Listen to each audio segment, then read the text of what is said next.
Je suis tombé au travail, rafalé contre la table, je n'arrivais plus carrément, j'étais épuisé, fatigué, un cumul de plusieurs jours où je dormais plus, j'ai craqué.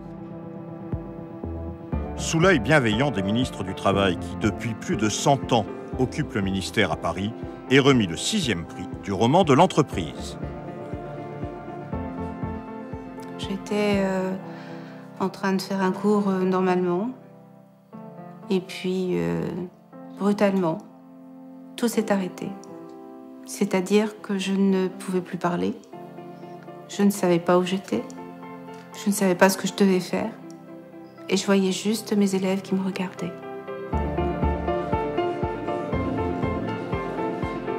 Elle m'a trouvé dans la chambre avec le flingue dans la bouche. Voilà, le réflexe de ne pas crier. Parce que tu sais, des fois, quand tu cries, ça, hop. Tu sais, moi, il y a un mois, je voulais mourir, hein, donc je peux pas te dire maintenant, si tu veux, je peux pas te le dire. Hein, ce que je vais faire plus tard, je peux pas encore. Malgré le talent des auteurs qui souvent abordent la souffrance au travail, malgré leur imagination, la réalité dépasse parfois la fiction.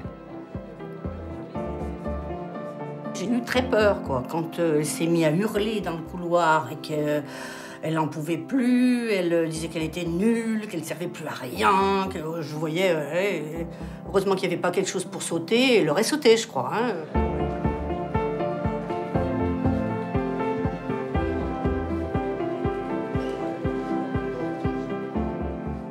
J'ai craqué en sortant du travail, je suis montée dans ma voiture et j'ai serré le volant et je me suis dit, c'est bon, je vais aller me mettre contre un mur.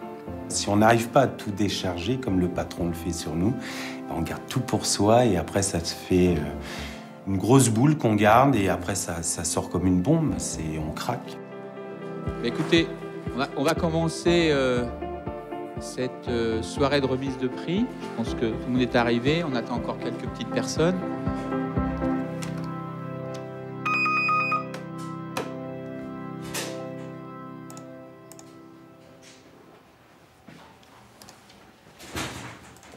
Bonjour monsieur. Bonjour, Jacques Cotta, j'ai rendez-vous avec monsieur Delgen. Je vous accompagne dans son bureau. Merci. Je vous en prie.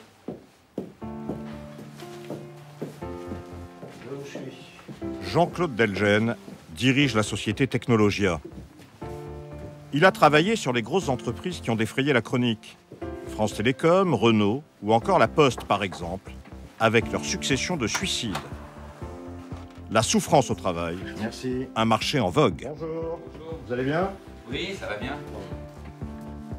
Jean-Claude Delgen, le terme de burn-out, ça vient d'où exactement? Alors le terme de burn-out a été popularisé par Green qui, au début des années 60, a écrit un ouvrage où il relate la vie d'un architecte qui s'est réfugié dans une léproserie au Congo.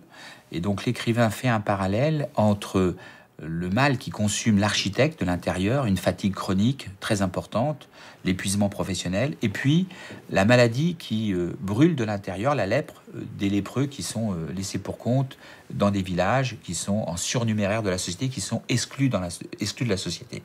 Étant amoureux de la langue française, je préfère le terme épuisement professionnel, mais c'est vrai que le terme burn-out aujourd'hui fait sens pour des millions de gens.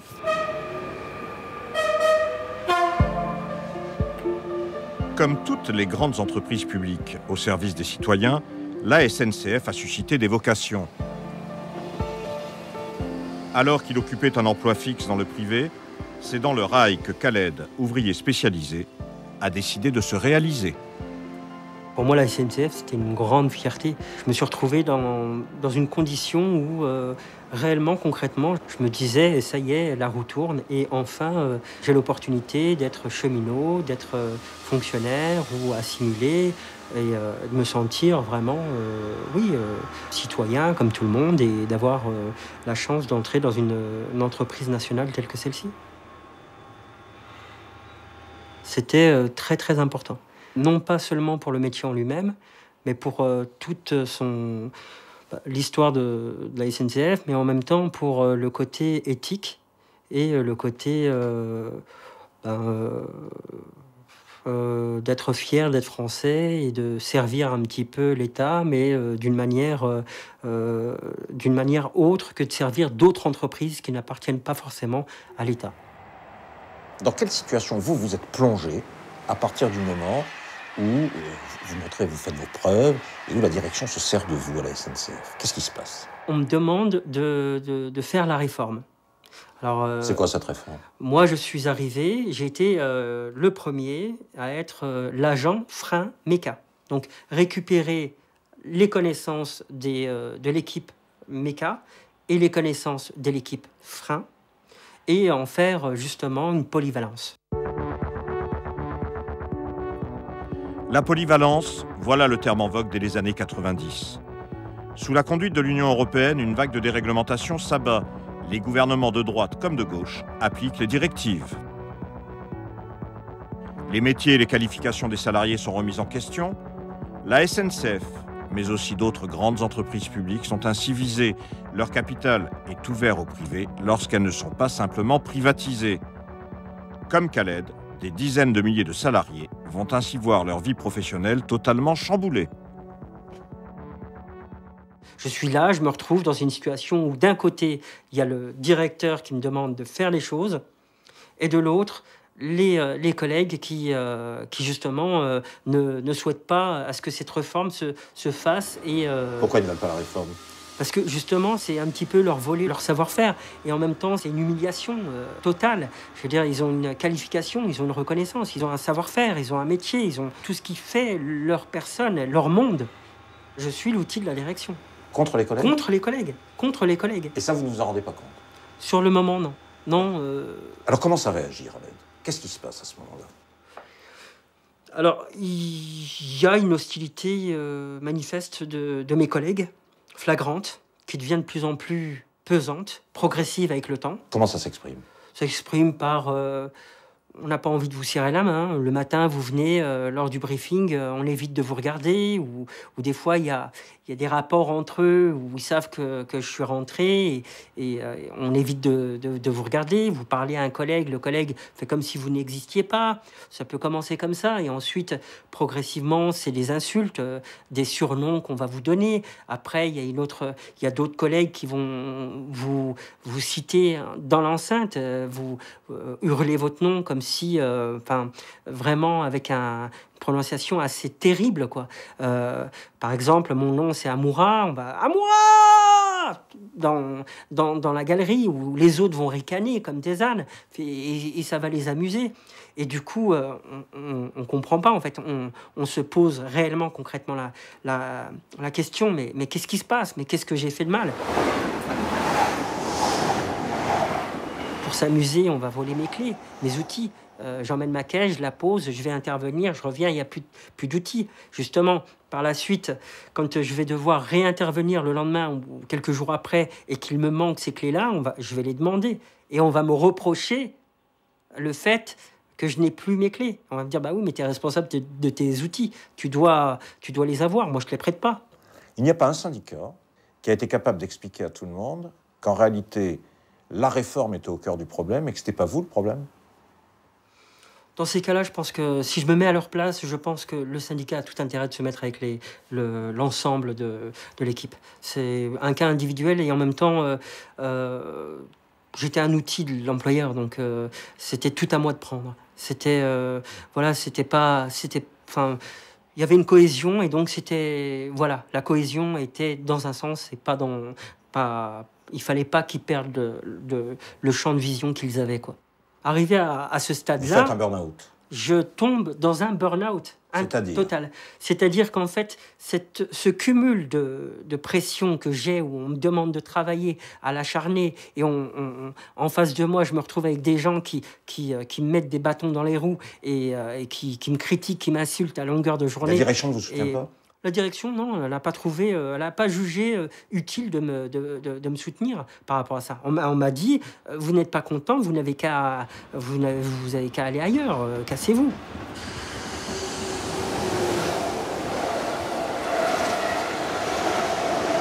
Quand je suis allé voir le directeur, donc celui qui s'occupe de l'établissement des Ardoines, à peine arrivé à côté du local, quand le sas s'est levé, je vois mon casier défoncé. Et à ce moment-là, des jeunes, ceux qui étaient mes collègues, j'ai du mal à prononcer ce mot de collègue, mais quand ils sortent, ils ricanent, mais à pleine bouche. C'est vraiment un truc flagrant, quoi. Et je me retrouve en même temps en regardant ça et en les voyant, on est vraiment, voilà, quoi, anéanti. Je ressors et là, je recroise donc le directeur avec l'ingénieur méthode qui est là spécifiquement pour la réforme et la réforme. Et là, j'arrive, elle, déçue. J'explique au directeur, j'en peux plus, ça devient, c'est trop, je peux plus. C'est voilà, on vient de me casser mon.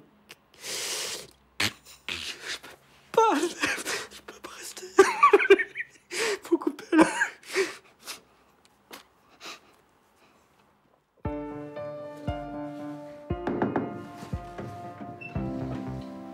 Monsieur Dejour, bonjour.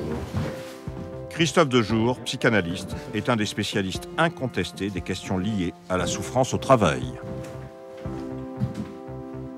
Ce qui a changé, si vous voulez, et pourquoi les gens tombent davantage malades que par le passé, c'est à cause de cette solitude. Parce qu'aujourd'hui, vous êtes harcelé, personne ne bouge. C'est en partant de la souffrance des gens que petit à petit on remonte à ce chaînon intermédiaire fondamental qui est la coopération. La coopération, c'est le vivre ensemble et c'est les bases fondamentales de la santé mentale. Je ne suis pas seul. Ma santé ne dépend pas que de moi. Elle dépend de la relation avec les autres. Le néolibéralisme déteste la coopération. Il ne veut pas de collectif. Il ne veut que des individus et il ne lutte à mort entre individus. Ce que dit un patron néolibéral socialiste aujourd'hui dans une entreprise dans laquelle je suis intervenu, c'est il arrive et il dit la coopération, je ne veux pas avoir de coopération.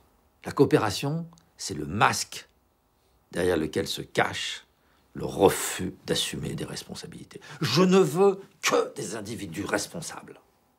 Pas de coopération. Le mot coopération doit disparaître de l'entreprise.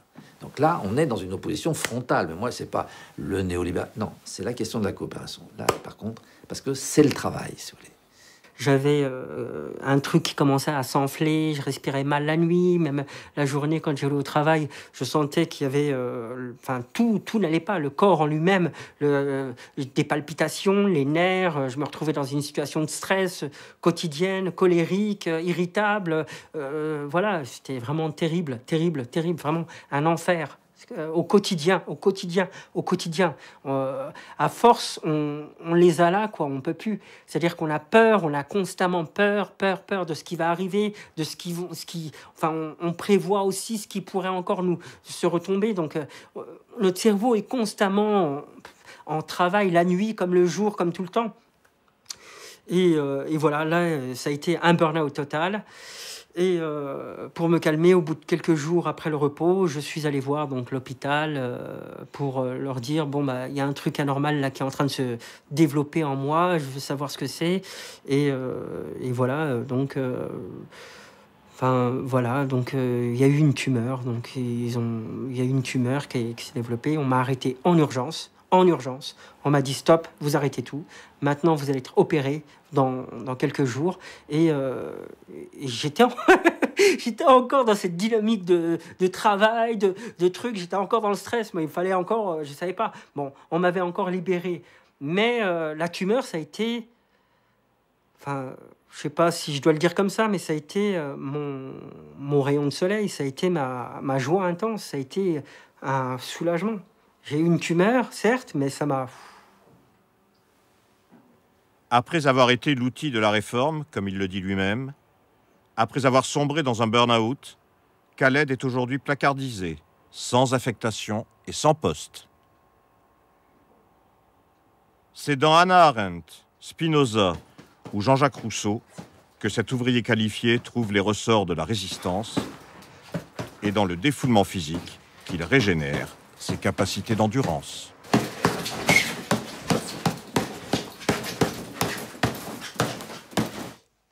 Dans toute une série de professions, notamment du secteur public, on a constaté qu'une des causes du malaise, c'est du moins la façon dont c'est exprimé, c'est la distorsion qui peut exister entre les raisons pour lesquelles on s'engage dans une profession et puis ce qu'on est amené à faire sur le terrain sous pression de la hiérarchie, qui est radicalement différent. Il y a un moment donné où les gens craquent.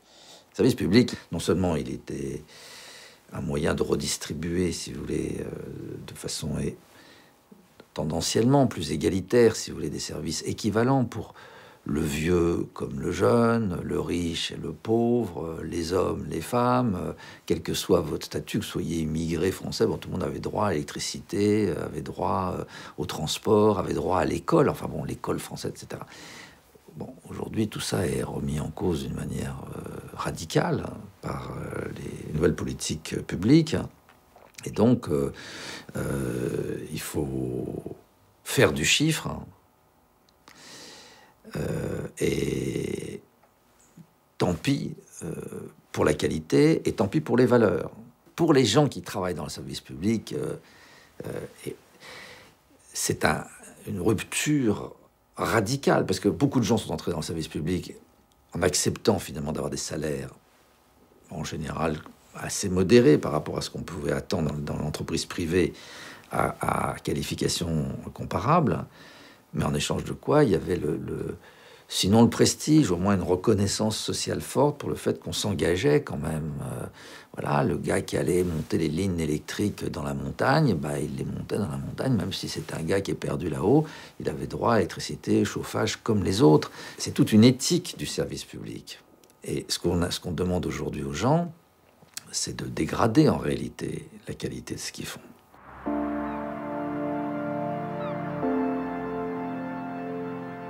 S'il est un secteur où le temps passé au travail et le dévouement accordé au public sont sans limite, c'est bien celui de la fonction publique hospitalière. Entraide, solidarité, secours y sont notamment des valeurs partagées, battues en brèche par les nouvelles politiques publiques, politiques du chiffre et du rendement. Là, plus qu'ailleurs, la dégradation du service rendu a des conséquences dévastatrices sur les salariés.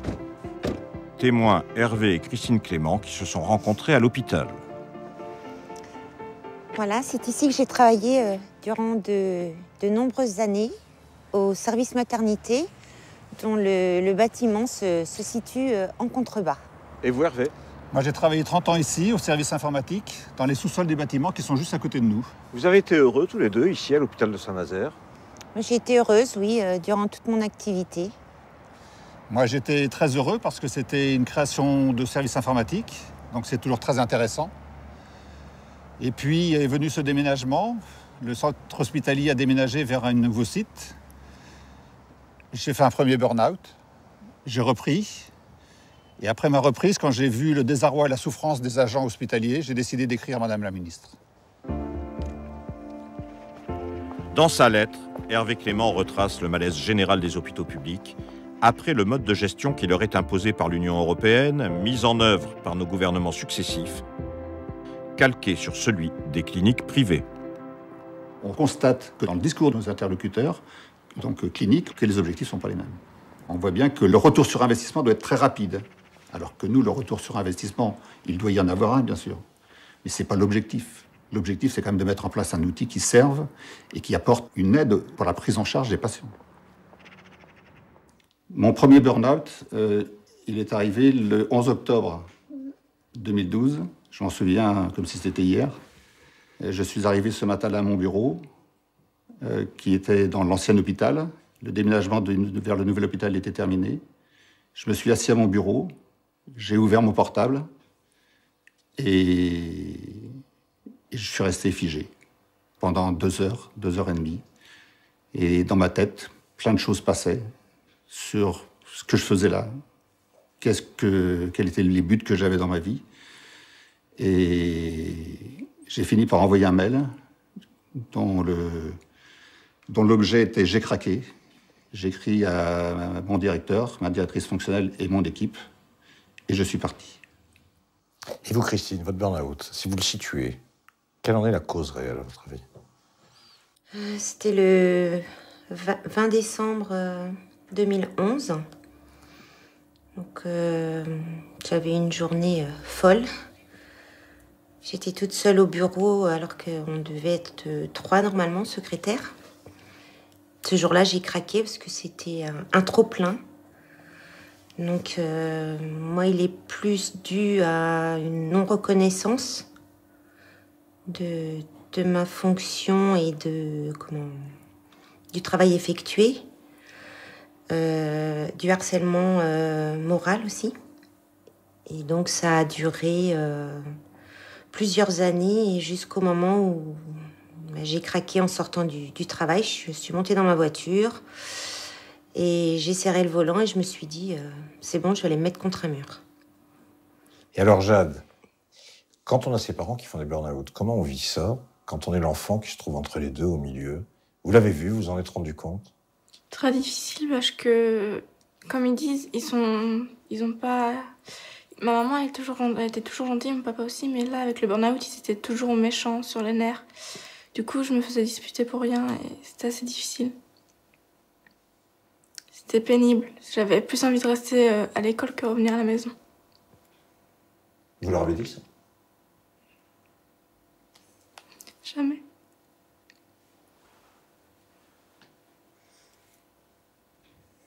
Et c'est une catastrophe familiale, moi je le dis, parce qu'on fait souffrir ses enfants sans même en avoir conscience à un moment donné. C'est-à-dire qu'on est tellement dans le déni, dans la culpabilisation par rapport au travail, hein, j'insiste bien, parce que c'est quand même le travail qui m'a fait tomber, c'est pas autre chose. C'est-à-dire que j'ai pas attrapé un virus, quoique le travail peut être un virus, mais c'est vraiment le fait de travailler et d'aimer ce qu'on fait, de s'investir, qui m'a amené là. Et je me rends compte qu'en fait, eh bien là, ce que Jade vient de dire, j'ai fait du mal, quoi. J'ai fait du mal, et ça, c'est pas acceptable. Justement, Jade, tu dis, j'ai peur de ce que ça peut leur faire. Tu as peur de quoi? Que ça les blesse. Parce que vu qu'ils sont pas bien, j'ai pas envie de les blesser.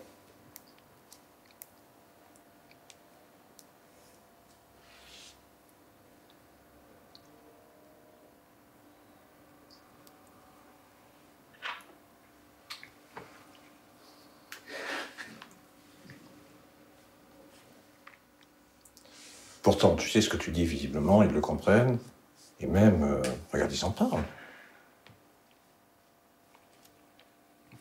Oui, mais même je sais que ça va les blesser quand même. Parce que la vérité, c'est jamais toujours facile à accepter. Et là, ça va mieux? Aujourd'hui? Ça va mieux qu'au début. Mais c'est pas encore ça, ils sont pas comme avant. Je sais qu'ils seront jamais comme avant.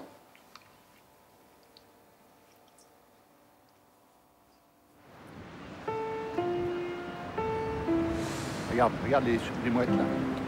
Ouais, il y en a deux là-bas. Hop. Voilà, un peu bizarre quand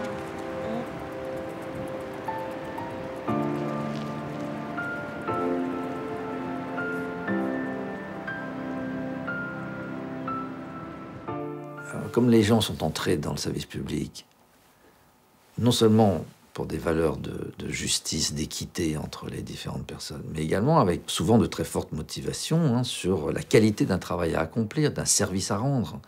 Aujourd'hui, quand vous essayez de travailler bien, y compris à l'hôpital, aujourd'hui je peux vous donner des tas d'exemples de gens, de médecins, quand ils essaient de travailler bien, ou d'infirmiers, on leur dit mais c'est de la surqualité. Vous faites de la surqualité. Le public, les malades, les familles n'ont pas besoin des soins. C'est vous qui pensez ça, mais nous, on n'est pas d'accord, et donc c'est pas comme. Et donc vous avez une direction d'hôpital, une direction de service public qui intervient comme ça directement dans la question du soin, alors qu'ils n'ont aucune compétence en matière de soins, aucune compétence pour juger de ce dont une population a besoin, de ce dont les familles ont besoin, en termes de psychiatrie, en termes d'accompagnement, en termes de travail social. Et donc, on casse vraiment les pratiques professionnelles. Donc, les gens sont amenés, si vous voulez, à faire des choses qui sont en désaccord, non seulement avec les valeurs, mais qui sont en désaccord fondamental avec les règles de métier.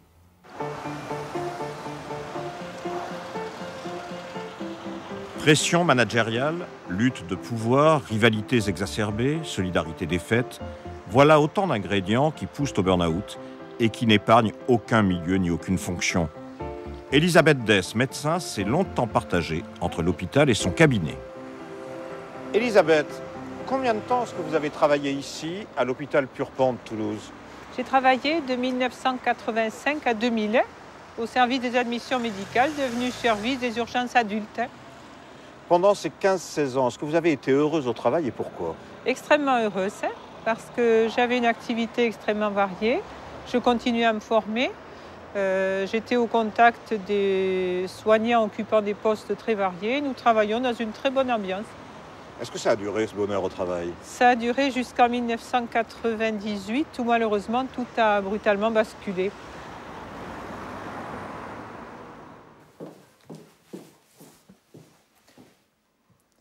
Elisabeth, en 1998, tout bascule. Qu'est-ce qui se passe exactement? En 1998, par 2 fois, de manière tout à fait exceptionnelle, je fais un malaise en arrivant à l'hôpital. Je suis donc obligée de me reposer quelques jours. Je retourne travailler et malencontreusement, je rechute.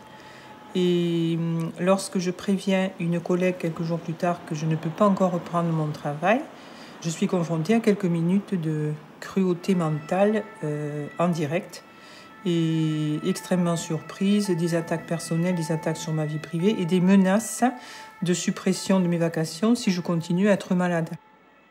Mon sang n'a fait qu'un tour quand vraiment on a remis en question mes compétences, parce que là c'était grave. Est-ce que vous êtes tombée malade? Je ne suis pas tombée malade, j'ai continué à travailler, j'ai averti que j'avais pris une avocate en ville. J'ai eu droit à 2 psychiatres en plein travail alors que j'étais au téléphone pour m'interroger, pour me persuader une fois plus que j'étais déprimée. J'ai résisté en disant que je n'étais pas déprimée, que je travaillais jusqu'à 22 heures et j'ai expliqué que j'étais très choquée par le comportement à mon égard de mes collègues. Voilà le bureau où je reçois mes patients et mes patientes. Je me souviens qu'un collègue m'a dit que j'avais fait un burn-out. C'est la première fois que j'entendais ce terme. Je n'étais absolument pas au fait de cette pathologie des soignants, de cette fragilité des soignants. Et cela m'a rappelé les termes qu'avait employés la surveillante à mon domicile, qui était aussi mon cabinet. Elle m'avait dit, avant de m'inciter à appeler une psychiatre, que ce n'était pas normal, que je n'ai pas craqué avant. Qu'est-ce qu'elle voulait dire, à votre avis? Je pense qu'elle regrettait apparemment que je n'ai pas fait de burn-out avant, ce qui aurait simplifié mon licenciement. Le professeur Christian Vérinck, inventeur du SAMU en France, a côtoyé Elisabeth Dess à l'époque. Sur les responsabilités de la hiérarchie, il tire des conclusions impitoyables qui dépassent de loin le seul monde médical. Le docteur Elisabeth Dess, qui a été urgentiste. Est-ce que vous connaissez le cas? Oui, bien sûr, tout le monde en a entendu parler forcément, parce que c'est un cas de figure qui nous a appris. Et donc j'avais l'occasion de la connaître, cette personne. Moi, j'ai croisé tout au long de ma carrière, effectivement, alors même qu'on avait l'ambition de progresser, des gens qui ne l'admettaient pas, qui n'aimaient pas qu'on leur fasse d'ombre, toute une série de situations au cours desquelles c'est un problème de dominant-dominé. Je n'ai pas la prétention d'être dominant, je suis plutôt malléable et compliant, mais si vous voulez, incontestablement, il y a des situations où il y a quand même ce combat dominant-dominé propre à l'espèce animale ou humaine. C'est pareil, c'est un petit peu la même information. On a des gens, à titre de personnalité, qui vraiment s'adaptent, et certains ont, et quelquefois même des chefs ou des pseudo-chefs qui ne sont pas d'ailleurs les meilleurs, les plus compétents, mais qui s'imposent sur ce plan psychologique où ils ont plus de succès que sur le plan de leur profession. Et bonsoir. Salut. Comment va? Ça va? Ah, ça va, on le fait aller. Bien qu'ayant subi discrimination et harcèlement la conduisant au burn-out, Elisabeth Dess continue de porter une attention particulière au monde hospitalier, auquel elle reste très attachée, et au service public, auquel elle a tant donné. On se retrouve à l'Utopia. La souffrance des autres permet de relativiser la sienne, a-t-elle coutume de dire. Il m'a fait une magnifique dédicace. Parmi ses contacts, Jacques Giron, médecin reconnu à l'hôpital Purpan de Toulouse. Jacques Giron, le cas d'Elisabeth Dess à l'époque, ce qui lui est arrivé à l'hôpital de Toulouse, est-ce que c'était quelque chose d'exceptionnel ou révélateur de quelque chose de plus important?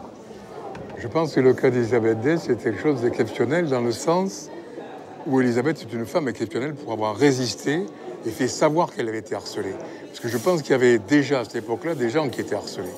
Dans le cas précis d'Elisabeth, y compris, il y a des rivalités médicales, une place peut-être à donner à d'autres, que sais-je. Mais elle a osé le dire.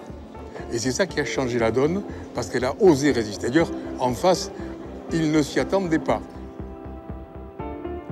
En face, il s'agit de la direction du centre hospitalier de Toulouse, situé sur les bords de la Garonne, au cœur de l'Hôtel Dieu.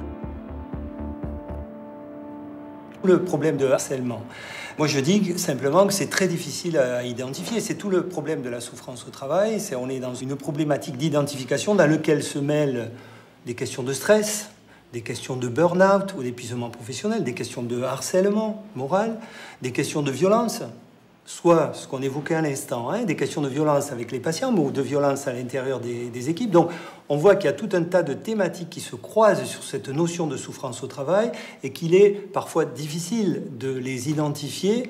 Et vous savez bien que quand on a du mal à identifier une thématique, c'est difficile après d'y répondre.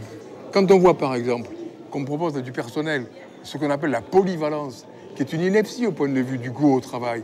Je suis polyvalent, c'est-à-dire que je sais tout, je sais rien surtout. On me fait passer d'un bloc opératoire de la hanche à un bloc opératoire de neuro, et je dois dire que je m'adapte. Mais j'ai peur de faire des conneries, de ne pas savoir faire. Des bonnes organisations de travail permettent d'avoir des gens, des agents au bon endroit, au bon moment, motivés, impliqués dans leur travail. Donc c'est une question centrale dans toutes les organisations, mais à l'hôpital de manière particulière. Et c'est vraiment quelque chose sur lequel on travaille en permanence. Et notre direction a osé faire, il y a quelque temps, un séminaire pour les cadres de l'hôpital sur le lean management. Alors bon, avec d'autres, on l'a envahi, ce séminaire, pour essayer de l'empêcher. Le lean management, ça veut dire en bon français, un management par le dégraissage. Donc c'est clair, tout est dit. Et en plus, le vicieux, c'est qu'on demande aux gens d'un service de dire de combien il pourrait se passer de personnel en se fouettant eux-mêmes et en s'autoflagellant. Et autrement dit, allez, dites combien vous pouvez encore prendre et subir. C'est ça le lean management. C'est ce truc-là qui est le moteur et qui crée les burn-out. Je suis assez réservé sur l'idée qu'il y a une relation totale de cause à effet entre les modes de management et la souffrance au travail des individus. Je crois que le problème est beaucoup plus complexe que ça. Et que quand on résume la problématique de la souffrance au travail, ce qu'on voit parfois, à travers cette explication-là, on est un peu pauvre en termes d'explication. Et si on ne fait pas la bonne explication, on ne va pas avoir la bonne réponse, en fait. Et avec 22 000 emplois supprimés jusqu'en 2017, si la loi Touraine passe, ça veut dire qu'il va y avoir d'autres suicides. En ce début d'année 2015, l'heure de la grande réforme de la santé annoncée par la ministre Marisol Touraine a sonné.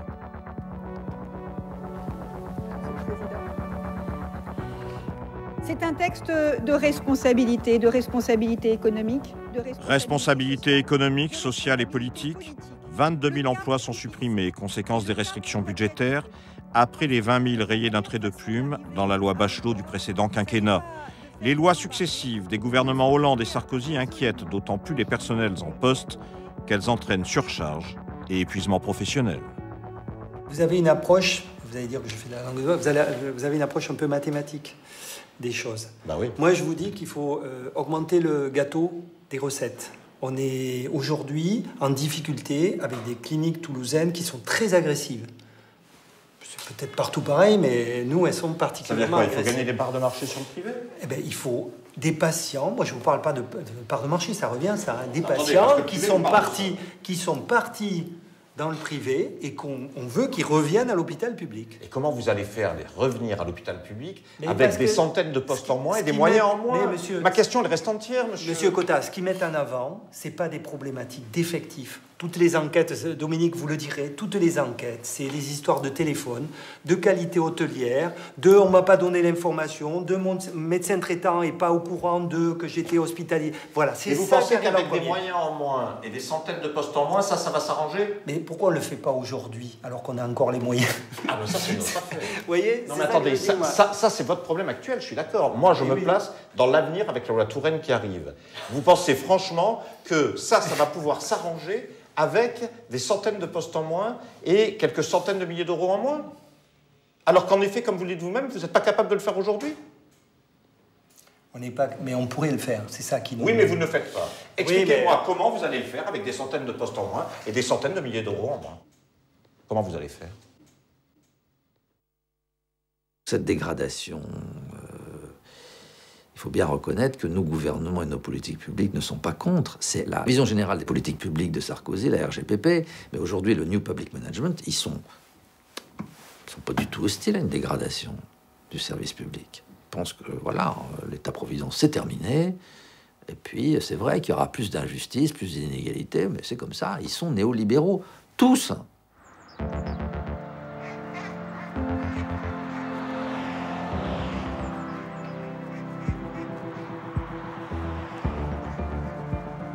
Depuis qu'elle a été évincée de l'hôpital public, Elisabeth Dess est parvenue à reprendre pied dans le monde médical au travers d'un cabinet privé. Il est loin et pourtant toujours présent, le temps où, victime d'un burn-out, elle avait envisagé le pire.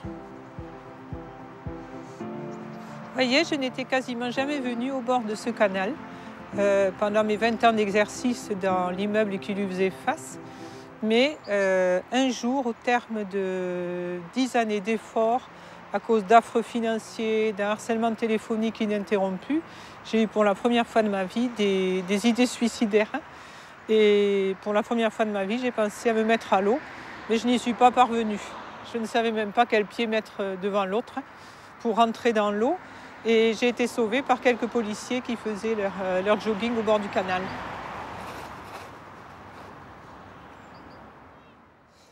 Les différentes étapes du burn-out, est-ce que l'on peut dire que ce sont les meilleures qui tombent? Ce qu'on peut dire surtout, c'est que les gens qui sont victimes d'épuisement professionnel ne sont pas des planqués. Ce sont des gens qui ont un idéal de réalisation. Ce sont des gens qui veulent bien faire. Ce sont des gens qui sont très impliqués dans leur travail. Parce que la personne qui est dans une relative, je dirais, distance par rapport au travail, elle se protège effectivement de tout burn-out, mais quelque part, elle n'a pas non plus aussi les plaisirs. Travailler, se réaliser, c'est aussi jouissif au niveau du travail. Alors, effectivement, la question, elle est de bien comprendre que ceux qui tombent sont souvent des gens qui sont allés trop loin, ont trop puisé dans leurs réserves, ont trop donné. Hein. Donc, ce sont des gens qui sont très investis. Harcèlement, épuisement professionnel, manque de considération, destruction des métiers, dégradation du service public, de l'éducation nationale notamment. À la souffrance morale et physique vient parfois s'ajouter la souffrance éthique, lorsque les salariés sont amenés à agir au service du système, en contradiction avec les fondements du métier qu'ils ont choisi. Brigitte, vous avez eu ce que l'on appelle un burn-out. Oui. Ça vous est arrivé quand et comment? Il y a environ 2 ans. Ça m'est arrivé en plein cours, pendant un cours de français, avec des élèves de 6e. J'étais en train de faire un cours normalement, et puis brutalement, tout s'est arrêté. C'est-à-dire que je ne pouvais plus parler, je ne savais pas où j'étais, je ne savais pas ce que je devais faire, et je voyais juste mes élèves qui me regardaient. J'ai pris mes affaires et je suis partie. Je suis allée voir mon médecin, je n'ai plus jamais remis les pieds dans l'école. Voilà. Vous ne pouviez plus? Non, même encore maintenant, c'est très délicat, douloureux. Parce que j'ai pas... Comment dire? J'ai l'impression que j'ai pas terminé ce que je devais faire. Et puis j'ai été triste d'avoir abandonné mes élèves. Donc je me suis sentie coupable. Toujours maintenant? Oui. Oui. Et quand je rencontre dans la rue, je suis contente de les voir. Et puis je rentre à la maison, je pleure parce que j'ai pas été à la hauteur. Est-ce que vous comprenez aujourd'hui pourquoi ça vous est arrivé? Oui, je me suis, pour ainsi dire, donné une mission qui était d'être peut-être la personne qui pouvait aider les élèves, tous les élèves, quels qu'ils soient, à se plaire à l'école, à se plaire dans mon cours et à avancer. C'était quoi vos symptômes du burn-out, madame? J'ai l'impression que j'étais plus moi-même et plein de choses que je ne savais plus faire.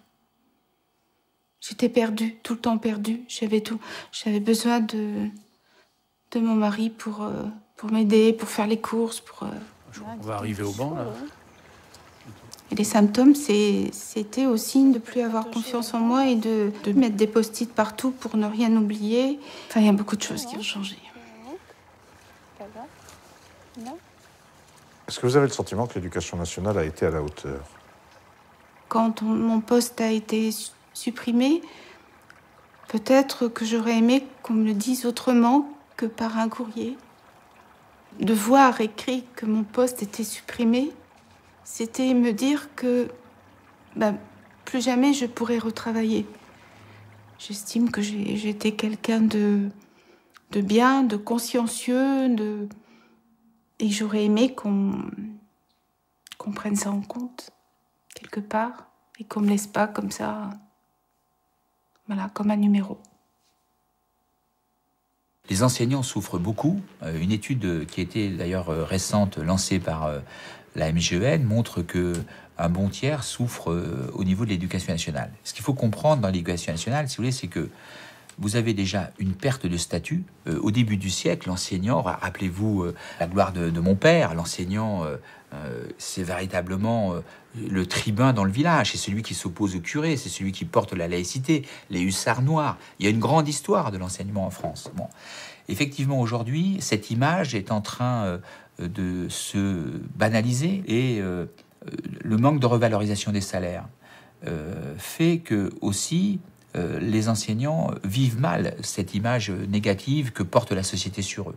Et ce manque de reconnaissance, cette mise en cause perpétuelle, l'intrusion parfois un peu maladroite des parents dans le processus d'éducation fait que on a une situation difficile dans l'enseignement où il y a beaucoup de drames, beaucoup de burn-out. C'est une profession très touchée. La moyenne, nous l'avions située à 12,9. On peut considérer que pour les enseignants, au niveau du burn-out, enfin de l'épuisement professionnel, on est à 4-5 points de plus que la moyenne nationale. Donc on voit bien que c'est une profession qui paye un lourd tribut parce que quand vous êtes enseignant, vous êtes souvent seul. Et quand vous êtes confronté à des difficultés et qu'en plus vous avez une image négative dans la société, c'est difficile à vivre.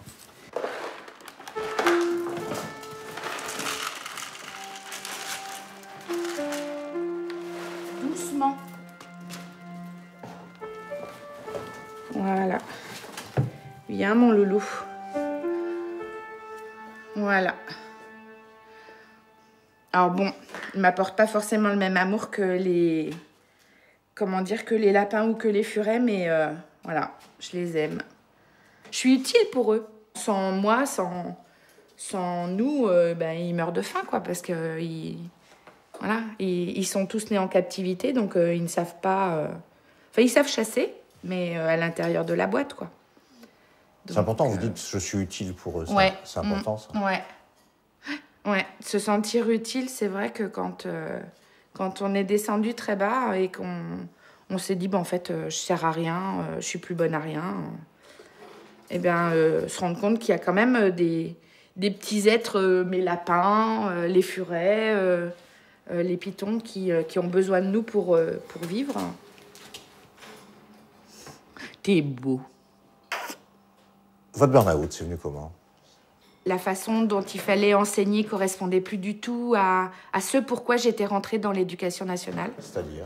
Eh bien, en fait, au départ, c'était pour leur apprendre à fabriquer, pour bricoler. Enfin, il y en a beaucoup qui disent bricoler, mais c'est pas vraiment du bricolage. Mais les enfants travaillaient avec leurs mains, c'était très manuel. Pour moi, c'était très intéressant. Et les enfants rentraient dans la classe avec le sourire, étaient contents de ce qu'ils y faisaient.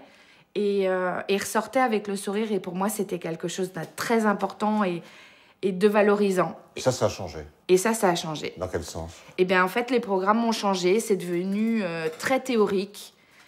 Tout était sur papier.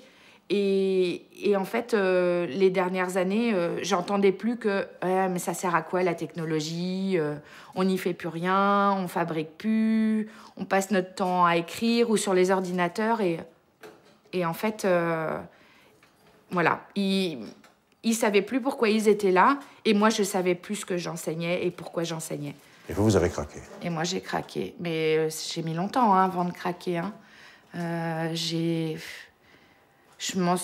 commencé à avoir les premiers symptômes 6 ou 7 ans avant de vraiment... C'est quoi les symptômes?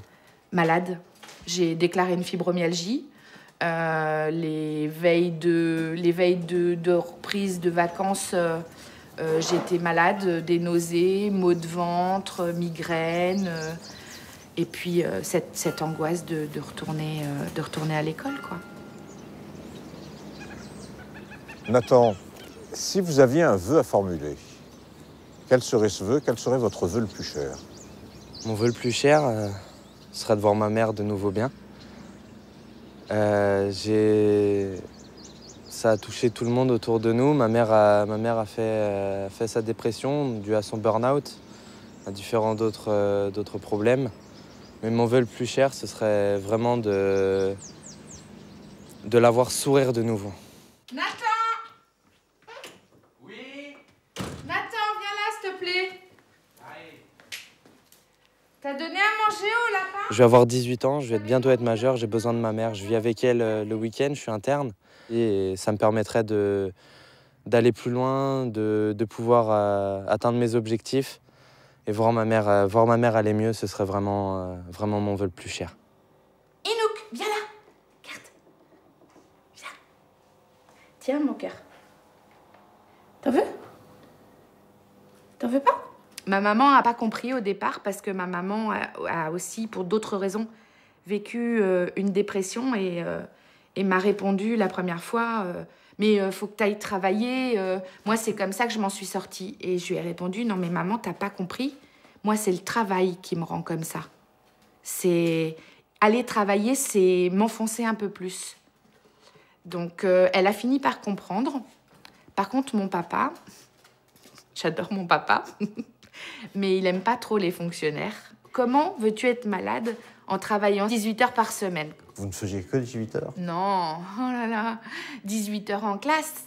Mais 18 heures en classe, ça fait du 40 heures de travail, même plus, parce qu'en technologie, on n'a pas de livre. On n'a pas de support comme les collègues de mathématiques ou de français peuvent avoir. Et donc, on fabrique tous nos documents. Donc, c'est des heures et des heures de travail, de préparation, de montage de cours.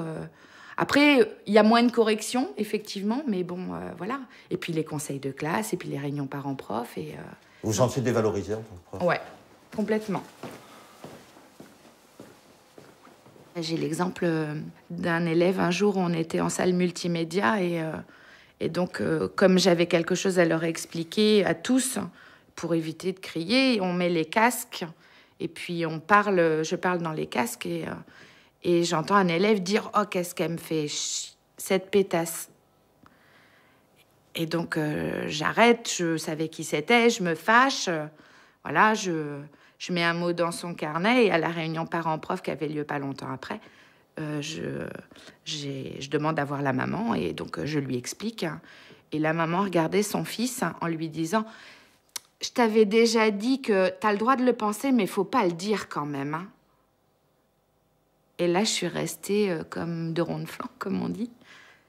Je me suis sentie obligée d'écrire un courrier à mes élèves pour leur expliquer que ce n'était pas de ma faute, que c'était indépendant de ma volonté, mais qu'il fallait que je les abandonnais pas, mais que je pouvais pas faire autrement que d'être partie et de ne pas revenir. C'est étrange parce que même quand vous en parlez maintenant, alors que vous dites que c'est terminé, vous êtes ému. Ouais, parce que c'est dur, parce que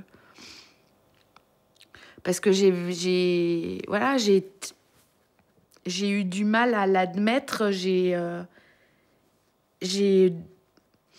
J'arrive à faire je fais le deuil. Je suis en train de faire le deuil de ma profession, on va dire. Mais oui, je suis pas guérie encore, hein. Loin de là. Hein. Je suis sur le chemin de la guérison, on va dire. Mais je le suis pas encore vraiment. Il est d'accord, Nathan? Ouais, je suis bien d'accord. Rentabilité, surexploitation, surmenage, priorité donnée aux dividendes pour les actionnaires. Florence a craqué le jour où elle a réalisé que ses conditions de travail menaçaient les enfants dont elle avait la charge. Florence fait la cantine, s'occupe de la surveillance en récréation, aide une maîtresse dans sa classe, accueille les enfants, n'oublie pas de passer le balai. Bref, Florence occupe 3 fonctions en une, jusqu'au jour où elle craque. Monsieur Géraud, comment est-ce que vous avez vécu le malaise au travail et la maladie due au travail de votre femme? C'était pas simple, c'est des périodes difficiles.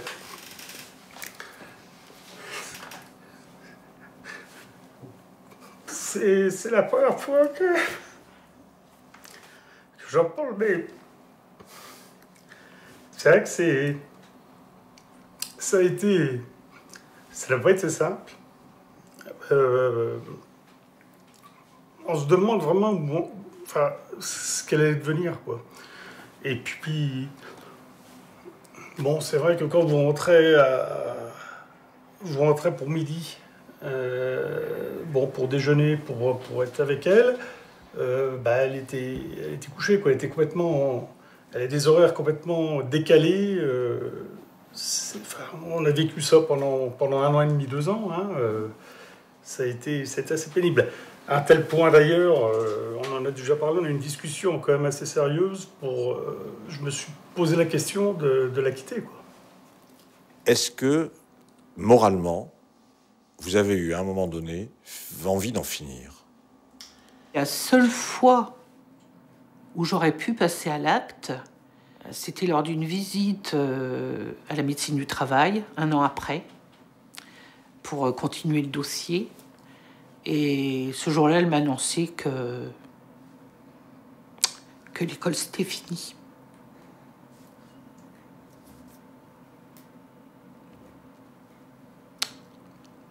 Que j'allais être mise en invalidité.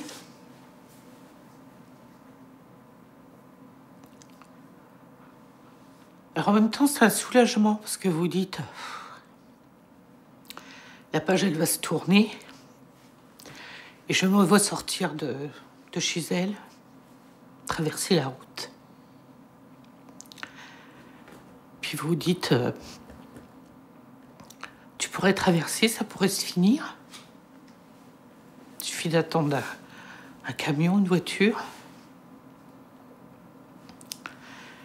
Et puis j'ai pensé à mon mari, à mes filles.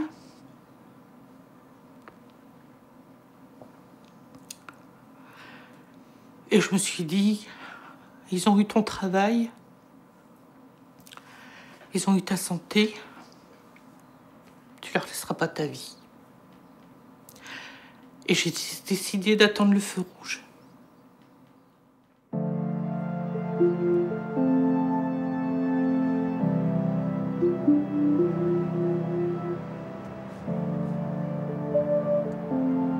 Les victimes de burn-out sont souvent seules, isolées, sans aide. Une structure existe pourtant dont l'histoire est exemplaire, remettant au centre les valeurs d'entraide et de solidarité. Au lendemain de la Seconde Guerre, au sortir du Conseil national de la Résistance, les compagnies républicaines de sécurité, les CRS, décident de verser une part de leur salaire pour acquérir des hectares sur lesquels aujourd'hui se trouve un centre médical qui accueille majoritairement des policiers dans la détresse. Billy, lui-même CRS en détachement, occupe la fonction de policier assistant médico-social. Il est l'oreille, mais aussi le cœur de cet endroit. Assieds-toi, je t'en prie. Je te remercie.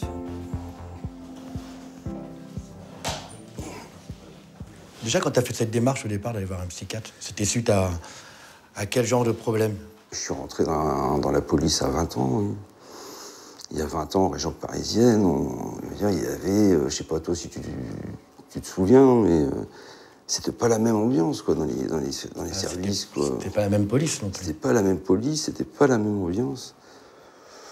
Le changement, je l'ai vu, ouais, effectivement. J'ai à un moment, il y a une petite... vraiment par rapport au boulot et à la hiérarchie, si tu veux, je pense que les patrons ont changé aussi, quoi, quelque part, tu vois. C'est plus comment on pourrait dire ça, des hommes d'affaires, peut-être, quelque part. Hein. Ça ressemble plus au privé, c'est-à-dire qu'on on va demander du résultat. On est plus là-dessus, tu vois, et puis donc on se sent quand même moins soutenu quelque part, quoi. C'est ce résultat qui est demandé. Donc c'est évidemment, il y a toute la chaîne hiérarchique. Donc ça va être demandé à l'adjoint du patron, hein, qui va demander aux officiers, qui vont demander. Donc il y a toute une pression qui se fait entre les deux. Et puis après, c'est subjectif, hein, parce qu'il y en a qui le font très bien. Il y a des gradés qui arrivent très bien à manager leurs équipes, et puis l'ambiance reste très bonne. Puis il y en a d'autres qui font du commandement casque à pointe. Hein. Et puis là, voilà, ça barre en sucette. Hein. Là, tu comptes faire quoi? Tu comptes rester au même endroit ou tu comptes redemander une mutation? Là, maintenant, je sais pas ce que je vais faire, quoi. Je peux pas te dire, j'ai pas de... Bah, prends ton temps. Tu sais, moi, il y a un mois, je voulais mourir, hein, donc... je peux pas te dire maintenant, si tu veux, je peux pas te le dire. Hein. Ce que je vais faire plus tard, je peux pas encore. Tu sais que tu devrais aussi te féliciter de la démarche que tu as faite déjà d'être ici, à l'heure d'aujourd'hui. Juste sur la démarche, juste le fait d'être venu. Déjà, c'est un grand pas. Et le fait de te dire que t'es pas tout seul, on n'est pas ici pour vous vendre du rêve, on est ici pour vous accompagner, pour vous montrer que vous êtes quelqu'un, en fait. Et que t'as, comme tout le monde, le droit de vivre et de... Ça, c'est vachement important. Mais déjà, si tu arrives à te féliciter de la démarche que tu as fait, déjà, tu verras que au niveau de la progression, mais tu as fait un pas qui est énorme, en fait. C'est énorme. Tu vois, tu me dis qu'il y a un mois, tu avais des idées noires, ou il y a... Regarde, aujourd'hui, tu es encore là, tu vois. C'est bien.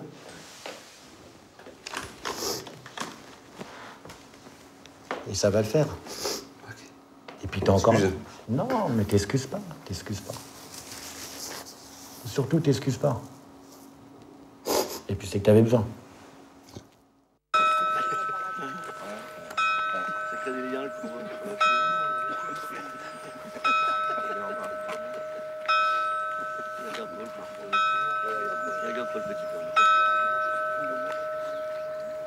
Hervé. Présent. Vanessa. Dominique. Présent. Eric. Présent. 4 fois par jour, Billy fait l'appel. Angélique. Younes.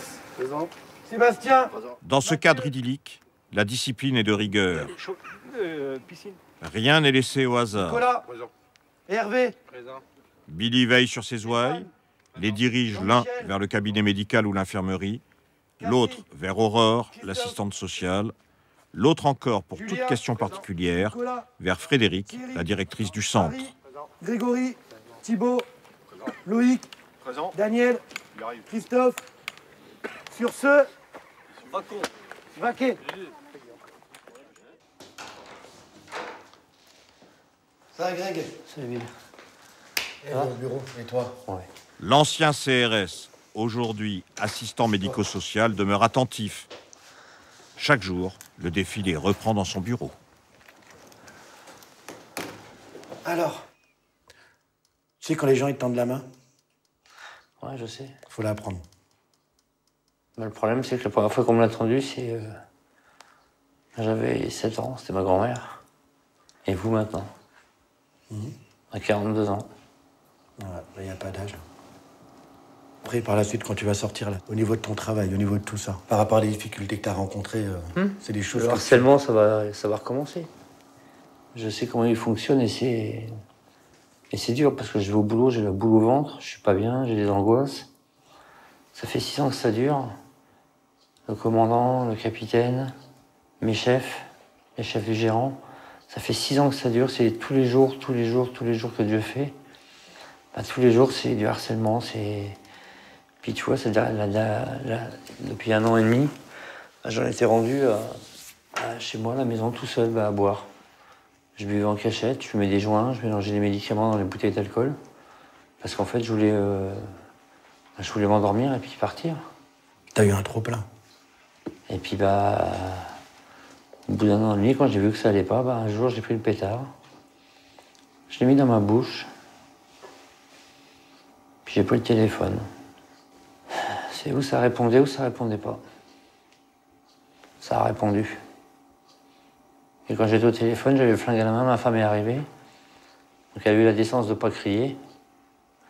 Elle m'a enlevé le flingue des mains, puis elle me dit « Mais tu fais quoi, là ?» Bah, je dis, j'ai envie de mourir. Elle me dit, mais tu penses à nous? Bah, je dis oui. Je dis, je vous ai laissé une lettre. Elle me dit, mais... Elle me dit, j'ai 38 ans, t'as 42 ans, notre fille elle a 9 ans, tu vas pas faire ça, quoi. C'est pas facile, hein. Et t'as pris conscience de ça quand je t'ai dit ça? Et j'ai pris conscience, et puis j'ai pris le téléphone, j'ai appelé le Courbat, et puis à 42 ans, j'ai demandé de l'aide. Arrête de sous-estimer. T'entends? Arrête de sous-estimer. Bah ouais, mais si tu veux, quand t'as tout le temps été tiré vers le fond, c'est pas évident de... Mais t'as tiré vers le fond et t'es déjà remonté. Ouais, je sais, mais... Là, après, c'est que t'entends des choses, des J'ai personnes l'impression qui aiment que- bien te rabaisser et tout, donc toi, tu commences à croire ça, mais t'es plus intelligent pour savoir que J'ai c'est pas comme l'impression ça. que je vais pas y arriver, tu vois. J'arrive pas à décrocher, en fait. J'arrive pas à prendre le dessus en ce moment. Je suis perdu.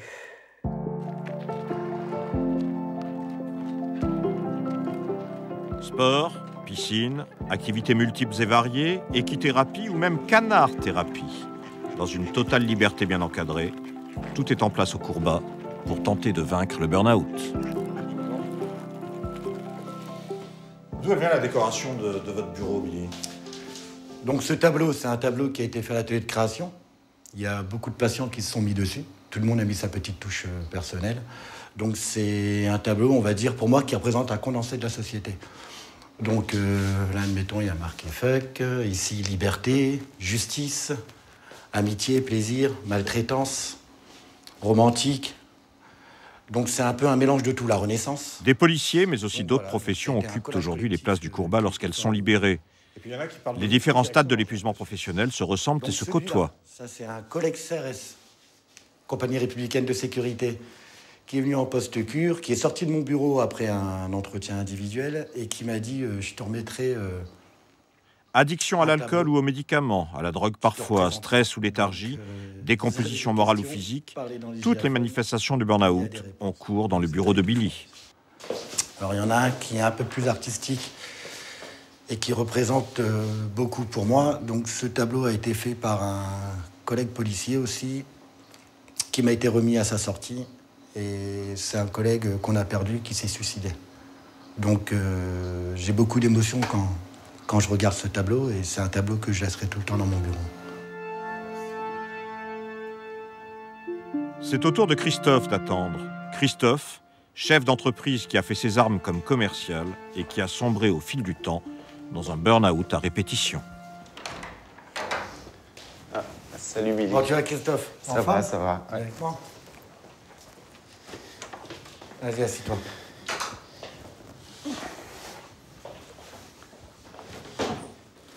Oh, Christophe, ça fait combien de temps que tu es là, à peu près? Bah, ça fait un mois, voilà. Un mois? Ouais, je suis revenu, ça va pas très bien.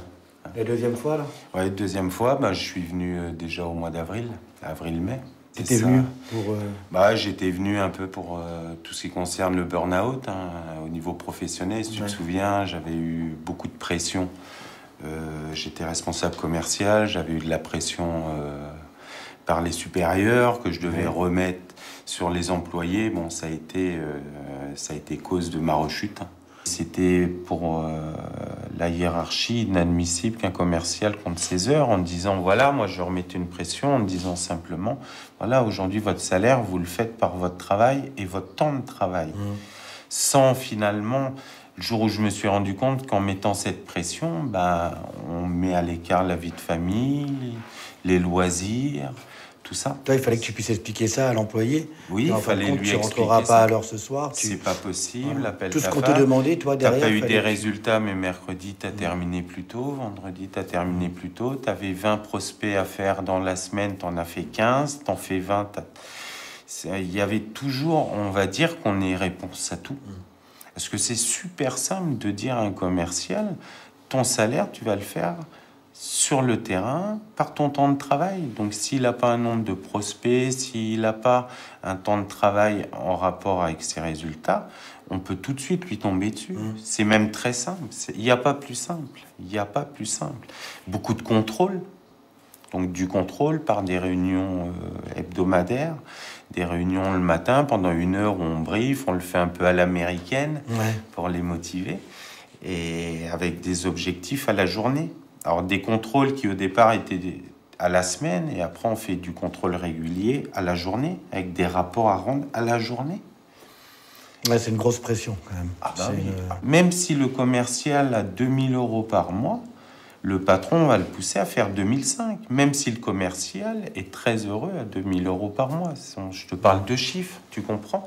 On ne s'arrête pas. S'il donne 2005, on voudra 3000. S'il donne 3000, oui, on tu voudra verras qu'avec 4000. le rendement, il y aura plus. Donc toi-même, tu te fatigueras pour avoir plus. Pas toujours, nous on se fatigue derrière, parce que nous on a une charge de travail qui est élevée, et on demande de l'autre côté une charge de travail aussi élevée.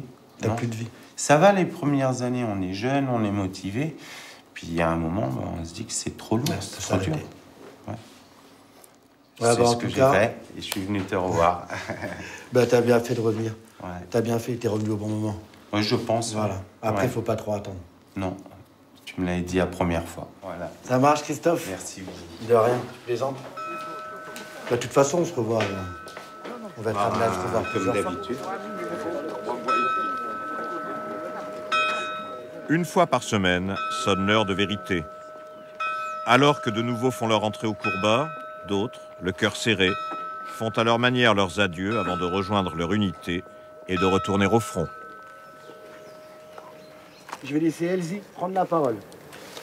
Bonjour à toutes et à tous.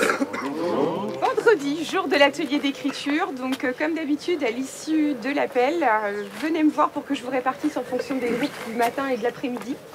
Et j'aimerais aussi voir, si possible, Loïc et Vanessa également. Voilà, je vous souhaite une très belle matinée et je vais laisser maintenant la parole aux sortants. Tu viens, Dominique? C'est vrai qu'ici, le mot solidarité a un sens. C'est vrai qu'on l'a entendu beaucoup ces derniers temps, à toutes les sauces. Bah, je vous dis bonne chance. Moi, j'ai gagné une bataille. La vraie vie, on va l'affronter à partir d'aujourd'hui. Le vrai combat commence maintenant. Bonne chance à vous.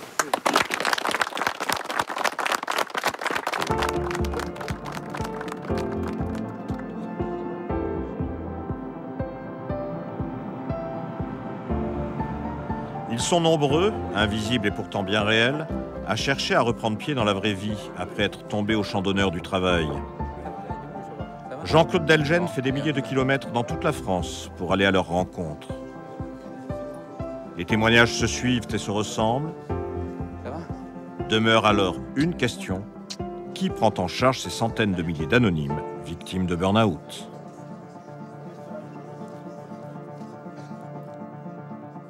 Vous menez une bataille pour la reconnaissance du burn-out comme maladie professionnelle. Quel est l'enjeu ? Quand vous êtes reconnu, vous avez le maintien des rémunérations variables, vous avez la prise en charge de vos frais médicaux, vous pouvez même avoir une rente. Vous voyez ? Là, vous n'avez rien de tout cela. Il devrait y avoir une reconnaissance au titre des maladies professionnelles pour faire en sorte que cette pathologie du surinvestissement soit prise en charge par la branche accident du travail, maladie professionnelle, financée par les entreprises, et non pas par le régime général, c'est-à-dire vous et moi. Et donc, cette possibilité-là, aujourd'hui, elle est fermée. Pourquoi ? Parce que les employeurs, bien entendu, s'y opposent. Pourquoi ? Parce qu'il y a des milliards en jeu.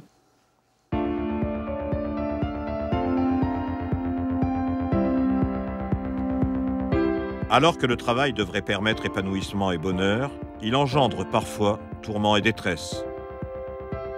Conditions de travail, perte de sens au nom d'une recherche toujours plus intensive de profit, surexploitation et négation de l'individu, organisation de la souffrance.